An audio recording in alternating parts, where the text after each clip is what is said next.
에크모 운영 과정에서 이제 제일 중요한 게 이제 가스 익스체인지 디바이스, 이제 옥시네이터 보통 우리가 얘기를 하는데, 이 옥시네이터는 이제 한 개의 그 허용 플로우가 있습니다. 뭐 리코멘디드 플로우라고 하고 뭐 맥시멈 플로우라고 보통 얘기를 하는데, 이거를 결정하는 그 인자는 이제 레이티드 플로우라고 해서 그 옥시네이터가 가지고 있는 이제 크기,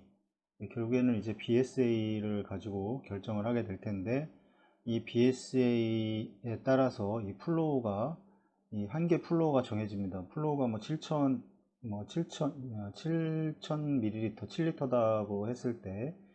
이거를 의미하는 거는 이 7리터까지는 환자에게 이 100%의 조직에 100%의 이제 산소를 이제 공급을 해줄 수 있다. 어떤 이런 이제 의미로 작용을 하는데, 이거를 이제 전격 혈류 레이티드 플로우라고 보통 얘기합니다. 이 레이티드 플로우가 이제 그 가지고 있는 옥시젠 가스 익스체인지 디바이스마다 다 다르기 때문에 뭐 0.5에서 되게 뭐 8리터까지 보통 이렇게 이제 레이티드 플로우가 정해져 있는 게 있는데, 소아용과 이제 뭐 어덜트용으로 해서 이제 사용을 하게 됩니다. 뭐 에크모의 경우에는 이거보다 훨씬 이제 큰 옥시네이터도 이제 외국에서는 있는데, 우리나라에서는 이 최대 플로우는 이제 8리터까지는 사용할 수가 있는데, 대부분은 이제 7리터의 이제 전격 혈류를 가지고 있습니다. 이 전격 혈류를 이용을 해서 보면, 이제 전격 혈류라고 하는 거는 이제 설명을 드리면, 이 플로우가 이제 플로우당 이제 헤모글로빈 세츄레이션이 있는데, 이때 이제 그 1리터, 2리터, 3리터로 했을 때 이 아웃렛과 인렛의 비너스 세츄레이션과 이 아웃렛 세츄레이션이 비교를 했을 때 100%를 공급해주는, 근데 점점 갈수록 떨어진다고 하는 거는, 이 여기에서부터 점점 떨어진다고 하는 거는 이 각각의 가지고 있는 옥시네이터에서 레이티드 플로우가 더 점점 낮아진다는 소리입니다. 그래서 여기에 그래프에서 봤을 때는 레이티드 플로우가 2.5 정도가 되는 거고, 여기서 보면 실제적으로 이제 O2의 딜리버리가 얼마가 되는 것인가, 이거 레이티드 플로우를 결정을 해줄 수가 있는데, 플로우가 올라갈수록 이 산소를 전달해 줄 수 있는 거는 이제 끝까지 계속해서 비례하는 게 아니고, 중간에 이렇게 그래프가 이제 꺾이게 됩니다. 근데 이만큼만 이제 환자의 이제 옥시네이션을 해줄 수 있다는 이런 의미로 이제 레이티드 플로우가 결정이 되게 되고, 각각의 옥시네이터마다 이제 뭐 그 맥시멈 플로우, 리커멘드 플로우 해가지고 보면 7리터, 보통 이제 7리터에 분당 7리터에 이제 이런 플로우를 보이는 게 이제 이거 맥시멈 플로우입니다. 소아의 경우에는 0.5 분당 0.5리터에서 뭐 많게는 2,500까지 이렇게도 계속 옥시네이터마다 다른데, 인판트용, 그 다음에 페디아트리, 그 다음에 이제 어덜트용으로 이제 크게 이제 세 가지로 나눠서 이제 이런 가스 익스체인지 디바이스가 운영이 되게 되고, 이거는 이제 레이티드 플로우가 뭘 의미하는지는 이해를 하고 있어야 됩니다. 결국에는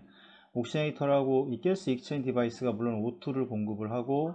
생성되는 CO2를 이제 제거를 하는 이제 이런 과정을 하게 되는데, 그 중에서 중요한 거는 이제 이 O2의 공급이 중요합니다. 이 옥시네이터에서 CO2의 제거는 이 O2의 공급보다 훨씬 더 그 기능이 뛰어나기 때문에, 이 O2의 공급을 얼만큼 할 수 있느냐가 그 레이티드 플로우를 결정을 하게 되고, 이 환자의 메타볼릭 그 요구량, 이 니즈가 필요한 이제 산소 공급량을 이 레이티드 플로우가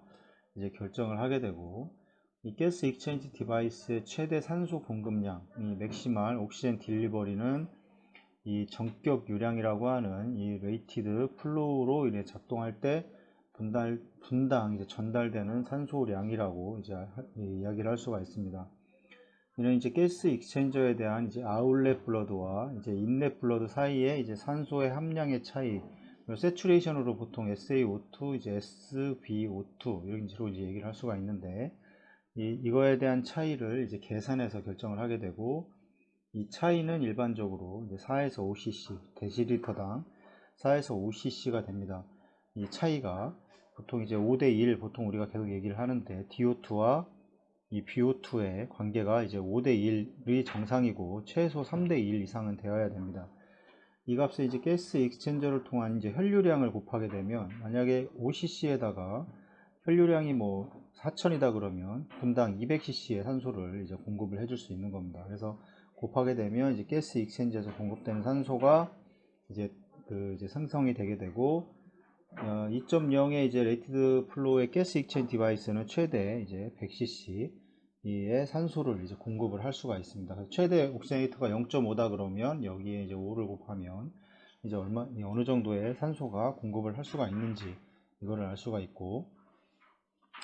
전격 유량이 이제 4리터인 이 장치는 최대 200cc까지 4리터에 이제 5cc를 곱하면 이제 200cc까지는 이제 공급을 해줄 수가 있습니다. 이거보다 이상이 필요한 그런 환자에서는 이거 가지고는 이제 부족할 겁니다. 이거보다 더 큰 이 전격 유량이 이거보다 더 큰 거를 선택을 해야지 이 조직에 충분한 산소를 공급을 하게 되고, 그래야지 이제 그 혐기성 대사가 아닌 이제 호기성 그 대사를 통해서 이제 산소를 공급을 하고 이제 에너지를 공급을 하게 됩니다. 이 혐기성 대사는 이 O2와 이제 글루코즈가 같이 반응을 해서 이제 세포에서 이제 대사를 하게 되는데, 이 호기성, 그러니까 이 산소가 공급이 부족해질 때 이제 2대1 이하 보통 얘기를 하는데,